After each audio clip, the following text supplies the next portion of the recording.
ओम नमः शिवाय मित्रों, आज के वीडियो में जानकारी लेके आए हैं कि किसी शक्ति का अपमान या जानबूझकर मजाक उड़ाने से आपके साथ क्या क्या होता है। वीडियो को लाइक कर दीजिए और चैनल को सब्सक्राइब कर दीजिए। सबसे पहले बात करते हैं क्या वास्तव में इस ब्रह्मांड में हमारे अलावा और भी ऊर्जाएं हैं जिसे हम कभी कभी महसूस करते हैं। आसान भाषा में समझने के लिए हम ऊर्जा को दो भागों में बांट देते हैं, सकारात्मक ऊर्जा और नकारात्मक ऊर्जा। आपने अक्सर महसूस किया होगा, जो भी देवी देवता आपके सबसे प्रिय हैं, करीब हैं, उनकी जब आप चर्चा करते हैं या कोई व्यक्ति उनके देवी देवता से जुड़ी घटना की बात करता है तो अचानक से आपके रोंगटे खड़े होते हैं। ये मत समझिए कि ठंडी का मौसम करना ऐसा हुआ है, ये सभी के साथ नहीं होता है। अगर आपके साथ ये अनुभव अक्सर होता है तो इसका अर्थ ये है कि आपकी आध्यात्मिक स्तर काफ़ी अच्छा है और आपके शरीर का ओहरा काफ़ी मजबूत है। जो भी व्यक्ति ठीक ठाक पूजा पाठ करते हैं तो उन्हें अपने आसपास सकारात्मक ऊर्जाओं को महसूस करते हैं। मैं एक सत्य घटना बताता हूँ। एक लड़की थी जिसकी उम्र 10 साल की थी और उसके घर में सभी लोग शाकाहारी थे, काफ़ी पूजा पाठ करते थे और नियमित रूप से घर में हवन होता था। उनके घर में सुबह शाम पूजा पाठ और संध्या समय आरती होती थी, तो पूरे घर में सकारात्मक ऊर्जा का संचार रहता था। वैसे तो बालिकाओं को हनुमान जी की साधना नहीं करनी चाहिए और तो उस बालिका ने एक दिन क्या हुआ, शनिवार का दिन था, उसने राम नाम का जप शुरू किया और उसने अपने मन से जो है मोबाइल में सुंदरकांड का पाठ लगा दिया। तो जैसे उसने आंख बंद किया तो उसको अपने चारों तरफ हनुमान जी नजर आने लगे। तो ये मित्र सद घटना है और ये सब आध्यात्मिक होता है।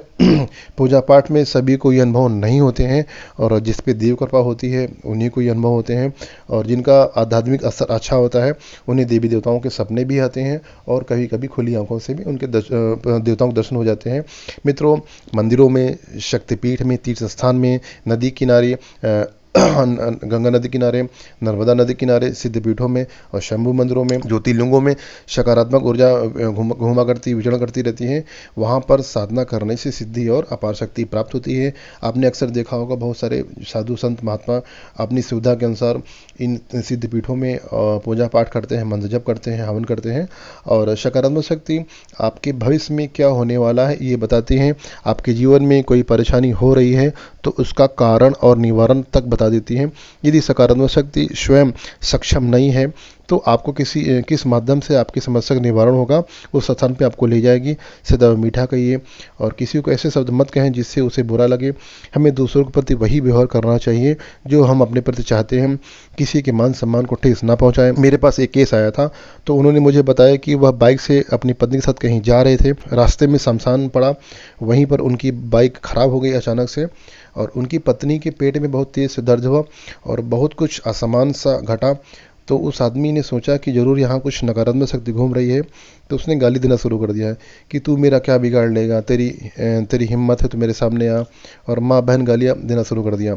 तो मित्रों, शक्ति होती है, वो चाहे नकारात्मक शक्ति हो, सकारात्मक शक्ति हो, अगर आप उसको चैलेंज करेंगे तो आपके साथ वो बुरा कर देगी। मित्रों, शक्तियाँ बहुत ही पावरफुल होती हैं और कुछ ऐसी शक्तियाँ होती हैं जो सम्मान के साथ व्यक्ति का शरीर छोड़ती हैं, जैसे ब्रह्म राक्षस हो गए।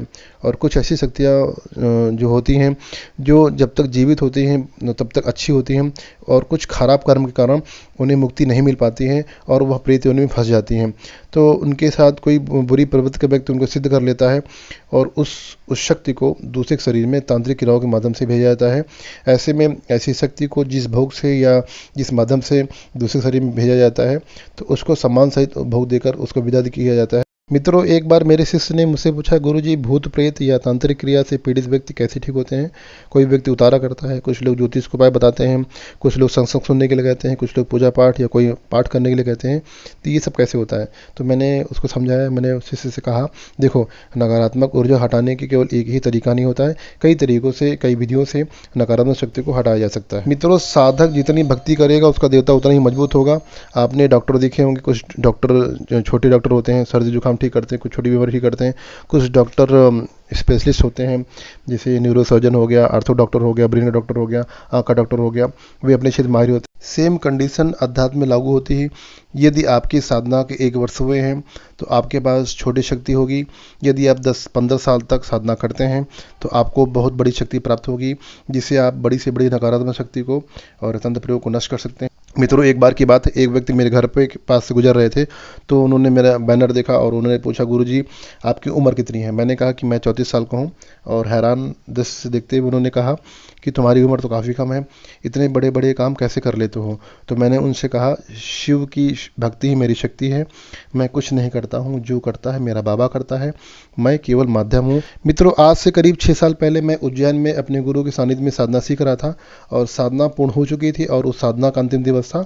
और उज्जैन में काल भैरव बाबा का मंदिर है और वहाँ पे दर्शन करने के लिए गया और काल भैरव बाबा के मंदिर मैंने मदिरा का भोग दिया। उसके बाद मेरे गुरु ने वहाँ पे कुछ विधि विधान से उस परिसर में पूजा पाठ करवाया और मेरे गुरु ने शिवलिंग जो मंदिर में ही परिसर में स्थापित है उसको स्पर्श करने के लिए कहा। और जैसे ही मैंने शिवलिंग स्पर्श किया, मुझे प्रचंड ऊर्जा का अनुभव हुआ और एक बार तो ऐसा लगा कि मेरे शरीर की सभी नसें फट जाएंगी।